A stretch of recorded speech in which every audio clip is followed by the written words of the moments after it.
Jonathan, I understand your son is into gymnastics and you guys are getting hyped for the Olympics. That is absolutely true. Yeah, he's been training as a competitive gymnast for 13 years now. So our family's life has taken some dedication there, and we're really looking forward to the Olympic Games starting here in the next few days. It'll be some serious competition. David, you and I were just in Paris very recently, like in the last couple of weeks. What were your impressions about how ready France looks for the Olympics, or Paris in particular? Yeah, but John, that's immaterial. The mayor was in the water of the Seine yesterday saying it's okay.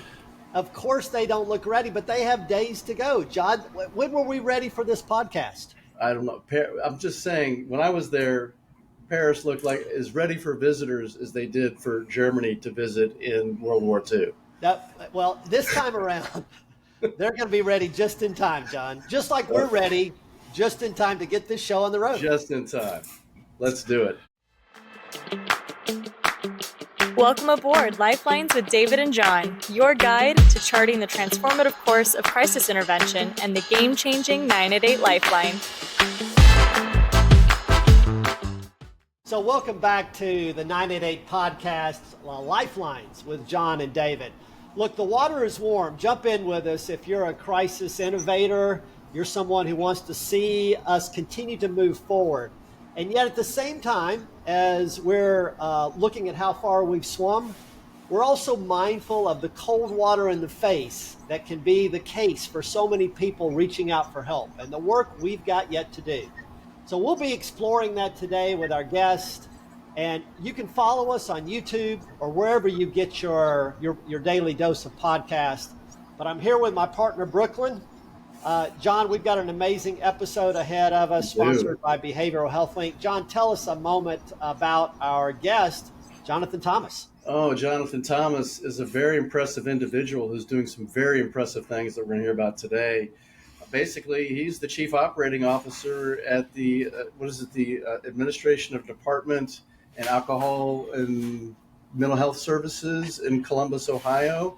And I mean, the moving and shaking that you all are doing with your leadership there is mind-boggling. And I'm just so excited to have you here today to share with us all the things that you're doing there. Yeah, I'm excited to be here, and I look forward to getting into the discussion with you all and joining this fantastic platform. And we are very excited about what's going on here in Central Ohio, Franklin County specifically. At the cornerstone of that work is what will be the cornerstone of our continuum of care beginning in spring of next year, which is the Franklin County Crisis Care Center. But we have other initiatives in the crisis space, branching from 988 integration with 911 call centers, and even expanding our mobile response teams to include some clinician and peer-led teams that can be sent out in lieu of first responders. Perfect. So Central Ohio has embraced the need for these services, and the ADAMH board is very fortunate to have the resources we do to support our community. So Jonathan, we want to learn a little bit about you as well, and we've already referenced your son in gymnastics, your interest in the upcoming Olympics. Tell us something else about you that maybe our audience wouldn't know. Oh, I probably wouldn't know a lot of things, but gymnastics is definitely central because family is very central to me. I've lived in Ohio my entire life. I am a graduate of The Ohio State University. I myself was a gymnast when I was younger and hope to think that has something to do with my son now doing that. He's far surpassed what my abilities ever were in that space. And beyond that, I really enjoy learning about topics, and whether it's from this platform or others. When I look around the country at what other people are doing, I'm kind of a perpetual learner. I just want to keep gathering information. I like to say at times I'm a sponge and a parrot. I want to take in as much as I can so I can share it with others, and really appreciate you guys having me here today to do some of that. Well, terrific. So one of the other things we do to start is we try to guess who you're a super fan of. John's a super fan of Taylor Swift after his visit to LA. Yes, you are, John. I'm a super fan of the Atlanta Braves. So, John, you and I are going to take a shot. I got a blank piece of paper. I'm just going to write down, John, what I think Jonathan Thomas might be a super fan of, and you're going to do the same. And then we're going to see, Jonathan, you have to vote which one of us gets a better answer, or neither one of us are even warm. David never Perfect. puts any time or effort into this, so we'll just see what comes. I'm thinking about it a little bit today. Yeah. All right. We'll see. All right. All right, I got mine, John. Are you All right. prepared? Yeah, I'm ready. And of course, emergency medical is responding in Brooklyn again. So, John Draper, Yep. nature photography, I've got OSU football. Buckeye football. Jonathan Thomas, which one is closer here? Wow, that's impressive. I would honestly have to give it a tie. I love photography of all kinds. I've been looking into a lot more nature photography and coming up with unique ways of framing common things people see. That comes from my dad. My dad was a photographer and a journalist most of his life, including in the Army. And OSU football, if you live in Central Ohio, it just happens. I am a season ticket holder for Ohio State football. I have also hold a teaching position at the Ohio State University in the College of Social Work. So honestly, I would say it's a dead heat tie. You both won there. Wow, that's a first, John. So I was trying to find you on Facebook, Jonathan. Not that I would ever cheat, John Draper, but Not ever. but I couldn't find you. But I found a Jonathan Thomas, and there are a lot of them, with an Instagram account. Is this your photograph? That is not my photograph, but that does look like a photograph that I would take. My wife knows I really enjoy finding when you can see light rays and things like that. It always catches my eye and I comment on it, but that is not mine. I am not on Facebook. I'm a pretty small social media presence in general, and usually that's just to support my son in his gymnastics. So there's a Jonathan Thomas who loves photography in Ohio, which inspired. He has a picture of an eagle and that picture that we just got. I think we need to plug in one of your photos right here. Just send it to us. We'll put it right up now. We'll put it up right here. Yeah. Well, that's funny. So, John Draper, these podcasts are sponsored by Behavioral Health Link. We're coming to you, Jonathan Thomas, from the heart of Atlanta, even though John and I live in other places. But Behavioral Health Link is bringing us a next generation electronic platform. Tell us about it, John. Well, David, it's great having Jonathan Thomas here, who is the mastermind in establishing the Franklin County Crisis Care Center in Columbus, Ohio. And there's so much excitement and buzz about how transformative this center is going to be for that community. And that no wrong door ethic, where no one in crisis gets turned away from the center, makes all the difference. And we all want to do whatever we can to keep people from either long waits or outright rejections at crisis receiving facilities. And that's also what makes BHL's real-time bed registry software platform so essential for community crisis care. This module offers live updates on bed availability at psych inpatient facilities, enabling immediate informed decision-making for patient placement. People in crisis, their families, law enforcement, they don't have the time to play a shell game by visiting only nearby hospitals hoping there's an open bed. With features like detailed facility information and streamlined communication channels, this real-time bed registry software platform tells you where a person can get the care they need now. For more information on the bed registry and other BHL software solutions, check us out at behavioralhealthlink.com. David? Terrific, John. And normally, Jonathan Thomas, John Draper and I give an update from the field in terms of good news. This is the good news segment. But today we've outsourced that to you to tell us about the status of this amazing program. And we're going to get more into that as we discuss today. But if I got you, is that you behind Erica there in the taller individual? Are you? That is me, yes. There you are, Jonathan. Wait a minute, Jonathan, you all funded it, planned it, and you went out there with your shovels and built it during the day? Oh no, in fact, I would say that even the idea and design and vision of it, while I love being able to talk about the project and represent the project, this from the beginning has been a community-led project. We have so many strong partners and stakeholders that recognize the need for something different to enhance our system. And the ADAMH board's been fortunate to be able to convene and lead those partners, understand their vision, look around the country at best practices and fold those into ours. I do get to go on site regularly. I should be out there later on today giving a tour to some of our stakeholders. It's fabulous to see the building being built. I've never been a part of a construction project before, so for anyone who has, they understand it. It's a journey, and it's an amazing one. You show up a week later, and there are walls where there weren't before. There are floors where there weren't before, and it's becoming a vision before our eyes. And David, to your first question there, it really is, the project remains on target.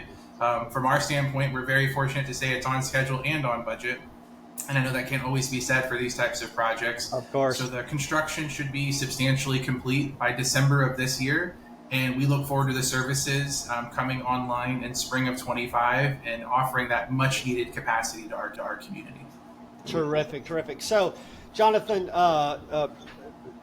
John Draper and I were in Amsterdam for the Crisis Now 3 Summit at the end of June. We had around 120 people from 13 countries join us, and we did a number of trivia questions and over-unders, similar to what you'll see in the Crisis Jam week to week. But this was one of the ones that we highlighted. We asked, most crisis residential and stabilization programs serve between 500 and 2,000 per year. How many do Columbus, Ohio planners project for their new crisis center in year one? I think we had someone say, I bet they're really going bold. I think I'm going to guess 10,000. And of course, the answer is 21,000, Jonathan, between the 20,000 you expect to be served in the 23-hour temporary observation and treatment, and the additional nearly 1,000 to be served in the inpatient. You calling them inpatient beds, Jonathan? Correct. Yes. So remarkable facility, and we're already hyping it. It's even though it's not open yet. But John, get us started with the question segment as we begin to delve into some of this great work that Franklin County's doing. Well, again, I'm so impressed with where you are now and where you're going to be. And I wanted to dig back into where you came from, Jonathan, and how you got here, because you've done amazing work over the years. You've been in Ohio for many years. You mentioned you went to Ohio State University and teach there now. But I was looking at your profile, and I noted that you started off in psychology, got your BS there, and quickly branched off into research and public policy. And I wonder what was in that pathway, and you're talking about a journey from a BS in psychology to this light bulb going off saying, I want to do research and I want to do public policy. Yeah, no, I appreciate that question. And so the passion's always been social sciences in general, behavioral health, understanding people and how to help people. So after getting my bachelor's, I did go into direct service, worked in a clinical setting for about 4.5 years, and learned a lot. And one of those things that I also learned was different people are built for different things. And I have the utmost admiration for individuals who can stay in direct service for their career. It wasn't the best fit for me. I realized that the work is valuable, and I did my best and feel I did a good job, but then started looking at structural, system, macro issues, and the policy environment that put constraints on those service providers. And so how could I influence there where I thought perhaps my skills may be better suited? So moving into administration, whether it was at the state level or kind of back of house data and analytics support, I started realizing there's so much information and there's so much of that's not tapped, and we're not maximizing how we use the information we collect to best inform policy, which in turn creates a better service delivery system, whether that's creating protocols for evidence-based practices, or whether it's informing better reimbursement structures, or understanding and making that return on investment arguments to payers, funders, and philanthropic groups. I just saw an opportunity where we have these impassioned clinicians and service providers that spend all of their time doing the work, and that the support above them could also be beneficial to pave the path for future services. So took my career in that direction and been very fortunate for the opportunities I've had in an administrative capacity at the Ohio Department of Health, at Ohio State Wexner Medical Center, and in my current capacity at the ADAMH Board of Franklin County. Terrific, Jonathan. We're going to drill down into some of those more administrative, operational complexities as we go through this discussion with you. But John and I were reflecting prior to starting today on the vital importance of leadership in all of this. In that picture we showed, you were standing behind Erica. Tell us about how leadership, both Erica's, yours, and the role of the Franklin County ADMH board has had an impact in setting the tone for this and getting the results that you've gotten so far. Yeah, I really appreciate that question and the opportunity to say how grateful I am to get to work with Erica Clark-Jones as our CEO. And the ADAMH board as a whole, a lot of what we're built to do, and there are 50 ADAMH boards in Ohio. We're 88 counties, every county is assigned to a board, so some are multi-county jurisdictions, but we're a one-to-one support just for Franklin County. And our role is to be a collaborator. Even in statute, we're designed to plan, fund, and evaluate services. We're prohibited from providing services. So we're this organization that's intended to be administrative, and planning is only as effective as the information and the people that you bring to the table to inform your plans. And then the implementation's only as good as who you implement through. So what I would say for Erica's leadership style is she, to me, embodies what a collaborative or partnership leadership style is all about, kind of the epitome of looking for collective impact opportunities and understanding, specifically in behavioral healthcare, where communities around the country perhaps have evolved and are in different spaces or phases of this. But I would say my observations here in Central Ohio have been, in the last 10 or 12 years, you've seen more and more partners who are non-traditional mental health and addiction providers and advocates becoming more and more aware of the overlap of these issues with their areas. And so having someone at the leadership position of our organization that looks up and looks out for those partnerships, we've been able to find a lot of strong partners to lean into what we do and help us do it better, more efficient, and more effectively than we could with our own resources. I got to ask a little bit more about this because I'm so impressed with, I had the pleasure of visiting you all in Columbus, and really got to meet Erica and you and the whole crew there. And David and I had a podcast recently with Kevin Curtis, who is also commandeering this other all-star gold standard facility in Salt Lake City. And they have the Huntsman Foundation there. The Huntsman Foundation has a lot of money, a lot of influence, and they're doing the right things with that money, and you can see it in that facility. But then you look at Columbus. I mean, here is this gold standard facility in Columbus, Ohio. And you got to ask, how does that happen?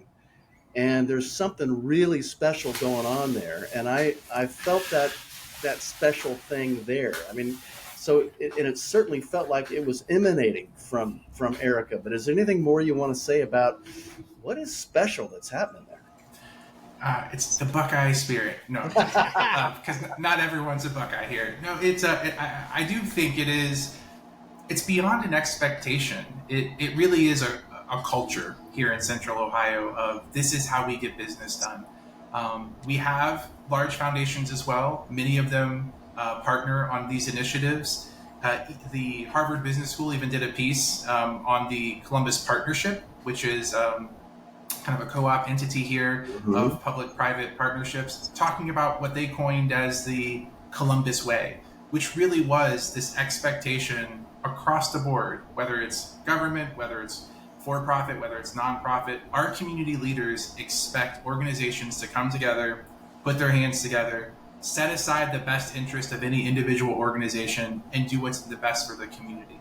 And so it takes a little longer at times to be that collaborative, but I think we've learned in many capacities, not just planning, that inclusivity creates a better product. Yep. It's the cliche, if you want to go fast, go alone. If you want to go far, go together. And so again, kind of with Erica's leadership style, her background and experience working on many projects, using that collective impact model before she joined the ADAMH board, we knew it was the way to take this project to the level it's now being recognized as having achieved. Love it. Thank you, John. Love it a lot. So, John, I think what you're leaning into there, it reminds me of some of the final episodes of Breaking Bad ever, as they were trying to tackle a different set of challenging problems. There was an episode called Half Those are Measures. about meth labs, though, David. I'm not sure that. I mean, there's a few of those in Ohio, but I don't think the Alcohol and Drug Administration has too much to do with that. Here's the part that I was keying in on. There's one of the last episodes is called Half Measures, and the next episode is called Full Measures. And we've done a lot of half measures in this space. Jonathan, you're leading a full measured response to this. So I want to lean into that a little bit with our over-under for the week.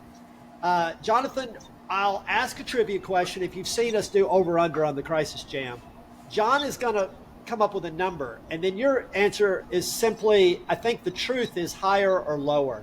So, John Draper, I'd like you to envision a future state in which 988 is as well known as 911. So it's as well known as 911, and the public trusts that calling 988 will yield something positive for them in their mental health, substance use, or suicidal crisis. Now, I gave that exact question to ChatGPT and said, in that future state, what is the volume of 988 calls, texts, and chats? We've been seeing about 5 million a year since the inception. But in that future state, where everyone knows about 988 and they trust it, what is the thoughtful, researched guess of ChatGPT for the volume?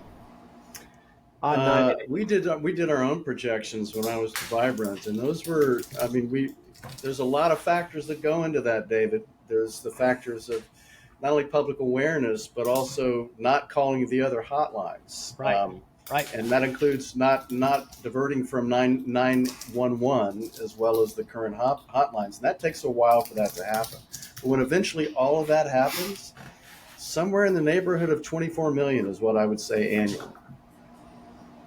So, Jonathan Thomas, your challenge is, what did ChatGPT say? Did it say the answer was higher or lower than that? And I will give you just a little bit of how it went about its answer. It did look at current 911 call volumes, then thought about mental health prevalence statistics. It looked at current 988 awareness and usage, and then it estimated potential volume and considered overlap with 911. It did not consider that there would be overlap with county, state, and local crisis lines because it believed in that future state, those would be wiped out and all the calls on those lines would be migrated over to 988. It looked at population awareness and potential increase in demand. Well, I got a lot of extra context there, so that helps me. John, he led his own research on this, so I gotta even the playing field a bit. Fair.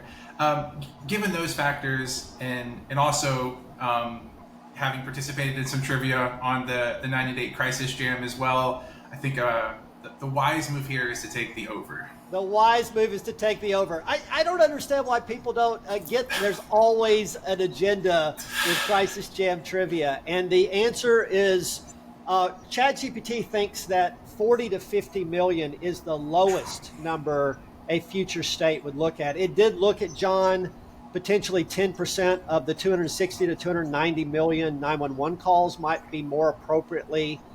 It did look at volume that's already 10, 15 million calls are going through to local, county, state crisis lines. It looked at people are going to hospital emergency departments and not calling anyone who might call 988 with a start. So, John, that's roughly a quarter of I think 911 calls is annually. So it's a little over 200 million for them. So, John, 40, 50 million was the lowest that ChatGPT thought a future state. Reflect on that, John. Realistic or overreaching? Well, it presumes that we are headed towards an apocalypse and everybody's going to be in a very serious mental health crisis. So maybe it's going to be more like 100 million, David. Yeah. But yeah, I mean, there's a lot of question marks in terms of stigma and the degree to which people feel free to do that, and other things they're competing with, like AI and things like that. So Yeah. there's a lot of things we don't know. But in an ideal state, if you hold all those things constant and those aren't deflecting calls, and we aren't, in the throes of an apocalypse, I think that's. I'd say I still think we're around 25 to 30 million. Yeah. But I would love to be reaching as many people as possible. So, and again, with chat John, and text and video conferencing, that would also happen too. Yeah. I hear you teasing the concept of 50 million a little bit, but let me just reflect again. 300 million Americans call 911 a year. 300 million. Is it closer to 300 or those closer to 2? Okay. For medical emergencies, right? So so anyhow, we'll continue to reach into that. But let's say it's 25 million. That would still be 5 times the current volume. Sure. Yeah. So, Jonathan, John Draper raised this, the complexity and both the issues of leadership, but then you get to the mechanics of actually laying out a 70,000 square foot facility. Yeah, just over 73,000 square feet. Yes. So, in this next segment, Jonathan, I'm going to mention some key challenges that you might face. And John and I want you to give us a 1 to 5. 5 is nightmare. That's the biggest challenge I have. 1 is piece of cake. And 3 is, that was one of them.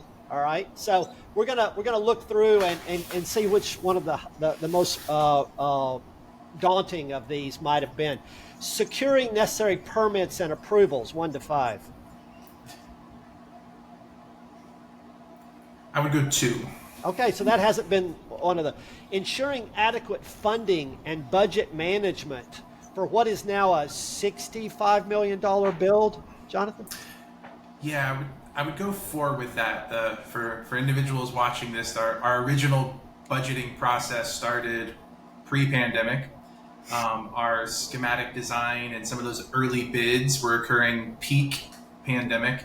And so we definitely hit like many construction projects, some inflationary pressures there.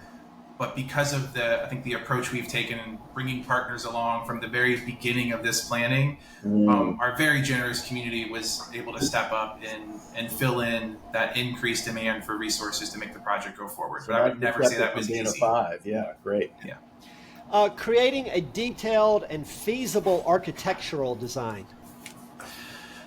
With that one, I would probably go 4 as well, largely because I know it's something I can't do, and my design partners would say it's much more complex than they are.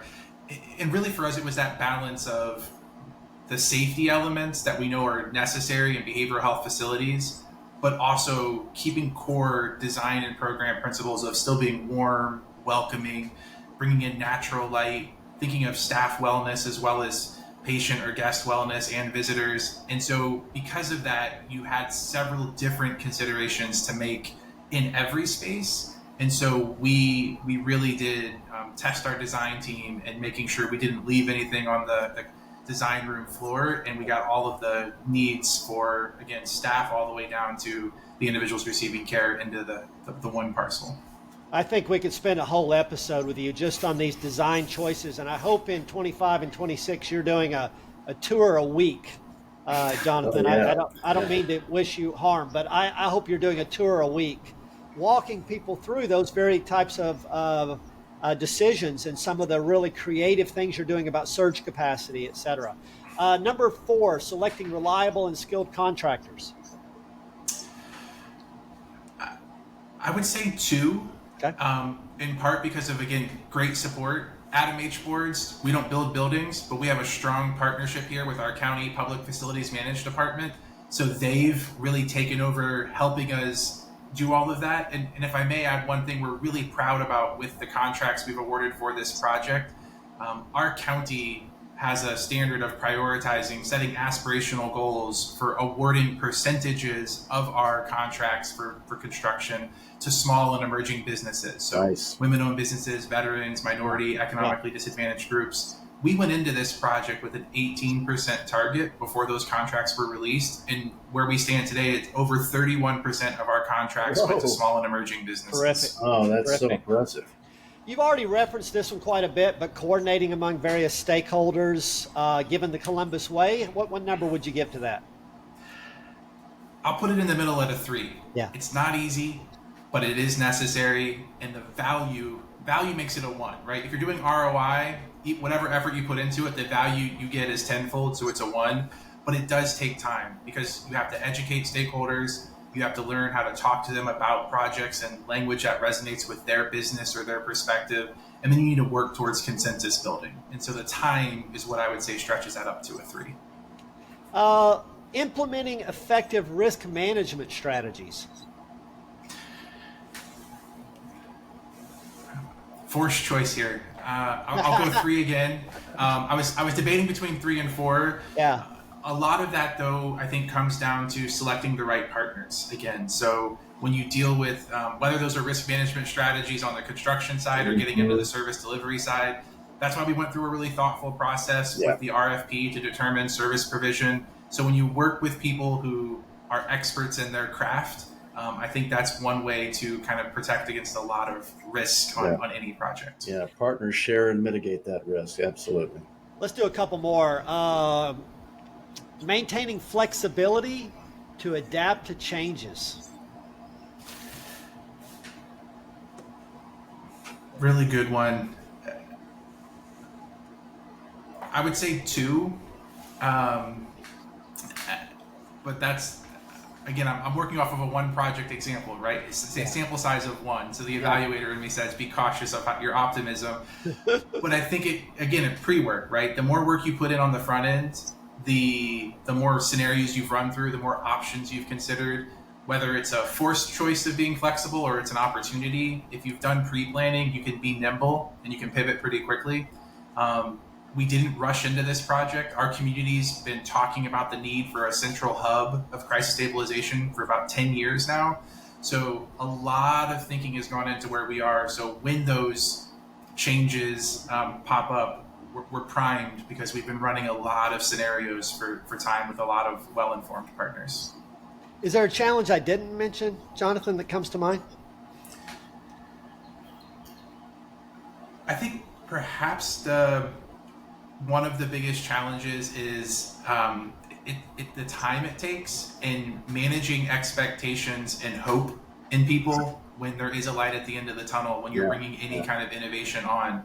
Right. Right now, our emergency departments are seeing close to 80% of all crisis encounters here in Franklin County. For adults, that means just over 20,000 a year. First responders have limited options on where to transport individuals to, absent of going to emergency departments, where they wind up spending a lot of time with individuals, taking them off the streets from providing public safety services. And while we work with all those partners and they're all excited about the project, it's keeping the energy up and letting people know that relief is coming, that a system change is about to happen, and that there will be benefits on all parts of our community, but not to lose hope and lose patience and continuing to manage the current state until we actually deliver the future state. Yeah, that makes sense. I mean, when you corral all those partners, you get them all excited, and they see the need very clearly, and they see all the problems it's going to solve, and biting their nails, tapping their feet. When is this going to get done? And every day they're feeling the problem that you pointed out to them. And so let's get this done. So I can feel it too, Jonathan. So great stuff, Jonathan. Let's move to one of our interactive segments. And you've raised the specter of the upcoming Olympics. So we're going to do a quick trivia on the Paris Olympics. I'm going to ask a question, and you and John both are going to say true or false. First one to get us started, the 2024 Paris Olympics will mark the 3rd time Paris has hosted the Olympic Games. True. I don't want to just follow, so I have no context, but just to offer some, I'll say false. It is true. 1900 was the first time in 1924. Breakdancing is coming in as an Olympic sport for the first time. True. Unbelievable, right? But it is. That's the truth. Oh, man. That'll be fun, though. Brooklyn, I'll look to you on this one. Official mascot for the Paris Olympics is a lion.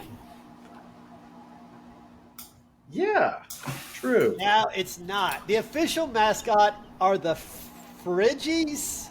I don't know how you pronounce it. It's inspired by the French Revolution Phrygian cap. It's a hat. The That's mascot a is hat is a mascot. a revolutionary hat, John. So is everybody going to be wearing those hats there? If you're a mascot, I don't know. Paris will be the first Olympic Games to have events on the River Seine. Oh, the first one to have it on the river? True. I'm going to say Yeah, true. it is. Open water swimming and triathlon. And we saw the mayor already say, this water is safe. I'm out here in it. I'm going to jump down here. The opening ceremony of the Paris Olympics will take place in a stadium, as all the others have. False. It's going to take place on the river. Yeah. Oh, wow. Yeah. That's correct. Yeah, John, Yeah, when you were we talking about, is thought. the city ready? All the bridges are Yeah, shut off. And I'm They're just telling building. you, it's not. I mean, everything is half built, and this was just a week and a half ago that I was there. But they're coming down that river, so it's going to be amazing. Let's see, I'm going to skip that one. For the first time, the Olympic marathon will be open to the general public to participate alongside the elite athletes. True or false? I am hoping that is false. Yeah, me too. I'm a runner, and I'm so glad it's true. An amateur marathon will allow the public to run the same course as the Olympic athletes. Okay. What do you know? A couple final ones. Skateboarding, surfing, and climbing, introduced in Tokyo, will return for Paris 2024. True. Yeah, that's true. So, look, a lot of excitement coming right around the bend. I'm sure those Paris organizers who are frantically making sure they're ready just in time, John Draper, I'm sure they're also going to be looking at some critical data points that will measure their impact and success, safety, the joy that we get out of numbers of spectators, etc. Were they within budget, Jonathan? Probably a host of things. Jonathan, what will you be looking at? I know you're going to be looking at a lot of data, but what are you thinking about will be those critical data elements that you and the board will be thinking about in terms of the impact of this crisis receiving center? Yeah, really appreciate that. We're excited about our data story, if you will. Before getting into the metrics, I want to offer, I've been mentioning partnerships a lot, and I have to, because that's how we're here. And everything you hear from me, I'm representing great information that's been made available to me by others. But those community partners that we've been planning this innovation with in the Crisis Care Center, as well as others, we have a Crisis Care Community Advisory Council that we formed late summer of 2021. And on there, we have representatives, individuals with lived experience. We have public safety and fire and police. We have the hospital systems. We have the payer system. So the organization that represents all of Ohio health plans, community-based providers, and we worked with them to develop basically a key metrics dashboard on what are the key indicators that resonate across all of these individuals around the table. And we did that in the three pillars, right? The call center, the mobile response, and the facility-based services, the someone to call to somewhere, someone to come and somewhere to go. And not only did we decide what metrics mattered, we then used those same relationships to build data sharing agreements. So we have over 17 organizations now reporting data into this, over 160 individual indicators or data points that we can look at. And we're focused on kind of performance within that section of the crisis continuum and then interaction between. And what I mean by that is some of these metrics are common. Utilization. We just talked about what we think the utilization will be in the future for 988. So we're looking at all call centers. We're looking at 911 calls for mental health disturbances or overdoses, as well as 988, as well as other local support lines. Once we see the volume, we're looking at things like response time, how quickly they pick up, length of call, and then disposition is our big focus. Do they resolve the issue? Do they have to transfer that call to a different line, meaning a call was right, but wrong number? Right. Or did they have to escalate and dispatch a team? And then we're following that story forward. When the team goes out, how quickly do they respond? How long are they on the scene? Did they have to call for a different team? If we sent out a clinician peer team, but they did need public safety resources and they had to call in one of our Columbus Police co-responder teams, it lets us know that was the right type of intervention, but maybe not the right flavor within that type. Yeah. And then again, can they resolve the issue in the community or transport to the facility? And then we're doing the same thing. How many people go to the emergency departments and after they do their required medical clearances, we realize they really should be at the crisis care center? Are there times where the crisis care center needs to transfer someone back? Does someone make it to the crisis care center, but there's a different location that would have been better serving them? And then again, really focused on that care experience, client satisfaction, length of stay. How many people are being discharged home or going into higher levels of care? And then what are those readmission rates? So we're looking at both 7 and 30-day readmission rates back to facilities. And so when we look at it that way, everyone kind of sees where their data fit in. And if the system isn't performing optimally for our community, we have someone around the table who's the lead in that space that can do something about it from an accountability standpoint. Right. I love that. Jonathan, as you were saying just a few minutes ago, people were really tapping their feet waiting for this thing to get built, but soon it will be. And I have a couple of questions to ask you about how it's going to be or related to after it gets built. So when it gets built, you will have a full crisis care continuum there. You'll have a crisis center. Again, you'll have someone to talk to, someone to respond, and a safe place to go. And the safe place to go is an absolute gold standard. So you were just talking about the data that you collect, and you're probably already seeing, okay, this is an area that we need with a crisis center, but once that gets built, a lot of that will be taken care of. What's your next area of focus in that crisis care continuum to kind of kick it up to a gold standard that becomes closer to what you have with the crisis center receiving facility?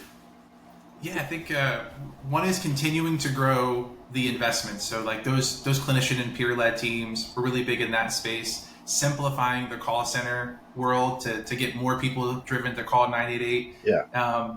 And for anyone watching, the answers aren't rehearsed. So the next thing I'm getting ready to say is going to dovetail with some early content that was said here. But it really is building out the care traffic control infrastructure. Yeah. So we realize once we have the right resources and we can simplify the number someone should call to get linked to those resources, we need that infrastructure to coordinate amongst all of it. Yeah. To see real-time availability, to be able to do the dispatch of all the variations of mobile response, to understand getting people moved from a crisis center, possibly into other detox beds in our community.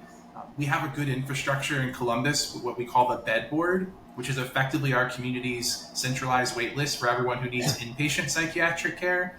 And it sees all real-time availability around all of our hospital providers. We recognize from an efficiency standpoint, getting up to 28, 34,000, when we're looking 10 years out, we're projecting around 34,000 encounters at the crisis center on an annual basis. Wow. You need a really sophisticated infrastructure to continue moving those individuals to the best point of care. And that's going to be a major focus for us. Not only what happens before to keep them out of that crisis receiving facility, what happens after that discharge, they don't come back is really, really important. One other question that I wanted to ask you about when all is said and done, because people are going to be coming to your center and saying, wow, we want to do this. And when they, to whatever extent they have the leadership and the funding to do it, like you all do, you've been through a lot putting this together.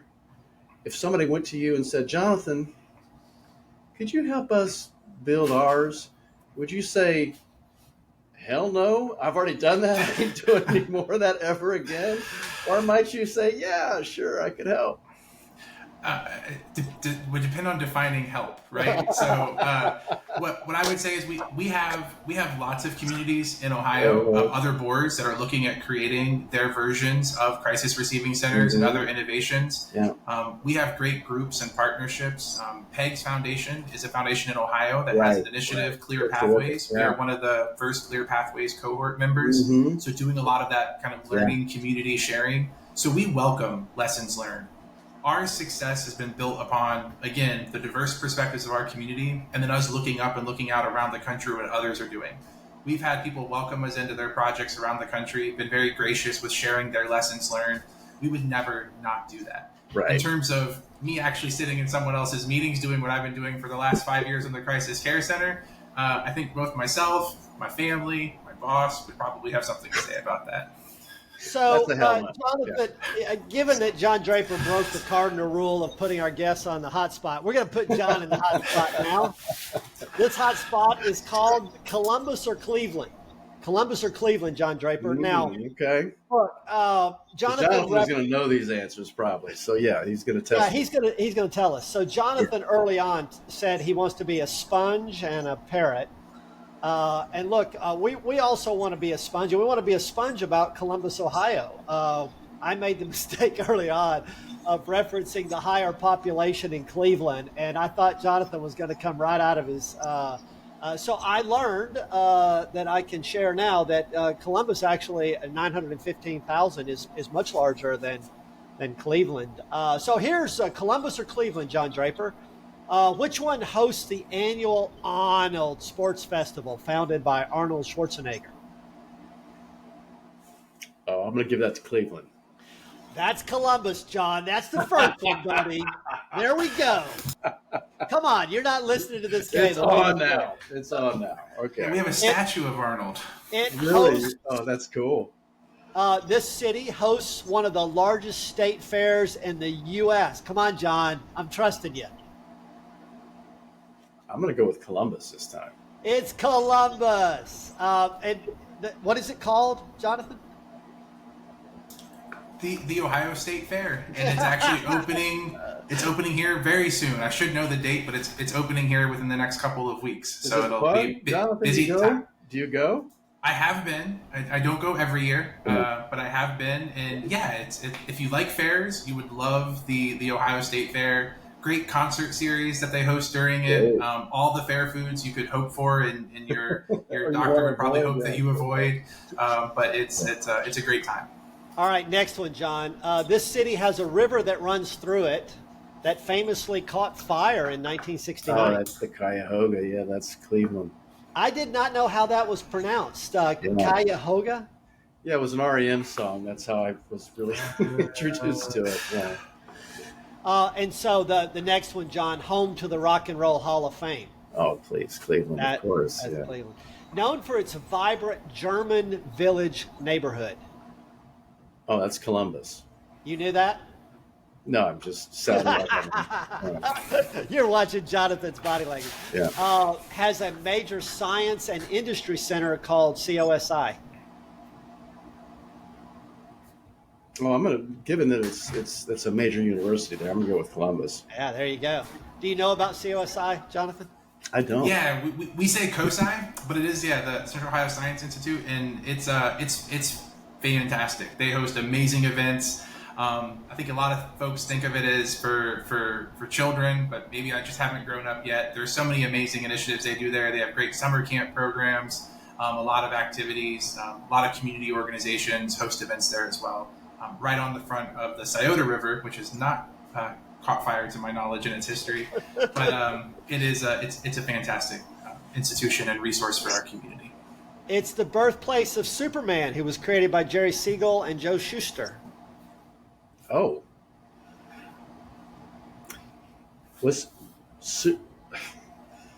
I'm going to say Columbus, but I thought Superman was born. Wasn't he born on Krypton? Yeah, he was, but he was created by human beings who lived. This one actually goes to Cleveland. Jonathan, we're going to put you in Superman category with this facility you've got going. Here's your bonus question, John Draper. LeBron James obviously played in Cleveland for many years, but Columbus is home of the Blank Museum, another very famous athlete. Par in his sport, on par with LeBron James. I want to say Jim Thorpe, but I don't know. Do you know the answer, Jonathan? I believe you're referencing Jack Nicklaus. Jack Nicklaus. Yeah. Okay. the Jack Nicklaus. So, Columbus or Cleveland? We continue to learn Columbus language here. COSI. It's COSI, John. Yeah. Got it. So we're moving along. So this brings us to our segment, the absolutely true tales of Behavioral Health Link, John Draper. I don't know. We'll see how true it is, David. Well, this one is only 4 years ago that we had discussed a virtual workforce for many, many years. And we were actually in a collaborative of various call centers that were deployed by state government. The state government had both internal and vendor call centers, and many of them were moving to virtual environments. People were coming. Why are you laughing, John? This is an actual the ties and briefcases at the crisis call center. This is hilarious. an actual photograph that I took the day. Actual. Right. I'm getting this actual true stories. But okay. Despite many of the other state and vendor call centers moving to hybrid environments where people were virtual parts of the week, Behavioral Health Link had not made that jump. And there were many reasons for that, John, of supporting one another when you're on a crisis call, et cetera. But in the spring of 2020, Sue Ann O'Brien was our chief executive officer at the time. We were compelled to move to a virtual environment. And John, this is the day. We literally just did it overnight. We went from everyone in that call center. You can see there's no one in there, John, because they all ran. Why weren't they wearing? This was with COVID, right? Why aren't they wearing masks, David? Well, the masks were coming, John. The masks were the next day. I Yet think they were running away because of disease. Yet they're not wearing masks. So, John, you will recall we were very They're focused. outside, though. We were very focused on the two Georgias. The Georgia that is metropolitan Atlanta, very large city, and the Georgia that is the mostly rural and small and medium-sized towns across the state. We had opened a call center in Cordele at one time to try to bridge that gap. But, John, it really was this move to a virtual workforce that got us with people answering calls, texts, and chats around the state. And that's just been 4 years ago, John. So the before and after, how much something changed. And, Jonathan, the difference between raising up a call center and building a facility, the time involved, we literally, in this movement, John, moved to that new world of that virtual workforce. I know it's true, David. I know. Well, you're supposed to say that didn't happen, but you were there for this. I know it's true. I mean, I've seen this picture before. I think you're probably in that picture. And John, that brings us to our Plain Truth segment. And I'm gonna. And while you're checking that out, I just wanted to note to Jonathan, we've just hired a new amazing leader who is living in Ohio. So that virtual work environment allows us to connect to the best in Ohio. So we hope we can keep stealing all of your great workers. I hope you benefit from the ones you have. We do. So John and Jonathan, time for some plain truth. The 2020 SAMHSA National Guidelines for Behavioral Health Crisis Care called out 3 foundational services as critical to the crisis care system of the future. Those of us who were involved in crafting that first version called the third pillar crisis receiving centers, focusing on those no wrong door programs like Columbus is building that don't require a hospital emergency department medical clearance prior to accepting a referral, and who have the capability for direct drop-off from law enforcement. This year, SAMHSA is revising this document in the era of 988. And there's pressure from some to give equal weight to other facility-based crisis programs, ranging from residential to respite to other kinds of short-term crisis stabilization, detoxification services, inpatient, and more. The idea is that we shouldn't be saying some crisis services are better than others, and every community is different and should craft its own solutions. My answer to that, John? Poppycock. Nonsense, and here's why. Let's look at the crisis 988 Lamborghini of the future for a moment.